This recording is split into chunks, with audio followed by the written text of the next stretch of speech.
ఇది నేను 2023 సంవత్సరంలో పశ్చిమ రాయలసీమ శాసనమండలి గ్రాడ్యుయేట్ అభ్యర్థిగా తెలుగుదేశం పార్టీ తరఫున పోటీ చేయడం జరిగింది.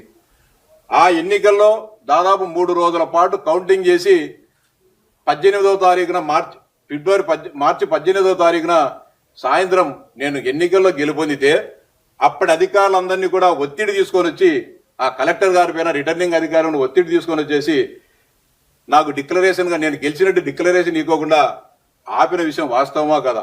మాకు డిక్లరేషన్ ఇవ్వండి నేను గెలిచా అని చెప్పి దాదాపు నేను 1 ఓటు 2 ఓటుతో గెలవలే.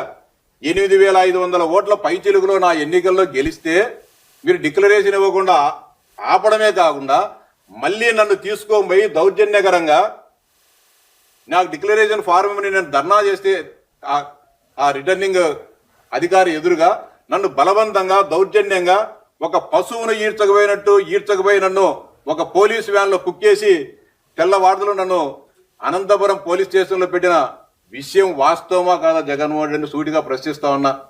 ఎందుకని మీరు తప్పులు చేసి మీరు ప్రజాస్వామ్యాన్ని అపహాస్యం చేసి మీకు ఎలాంటి నైతిక విలువలు లేకుండా ఎలాంటి ప్రజాస్వామ్య విలువలు లేకుండా మీరు ప్రవర్తించి ఈరోజు ప్రజాస్వామ్యం గురించి లేకపోతే అనగా విలువల గురించి లేకపోతే వ్యవస్థల గురించి మీరు మాట్లాడడం సిగ్గుచేయడం చెప్పి జగన్మోహన్ రెడ్డి గారిని సూటిగా హెచ్చరిస్తా ఉన్నా.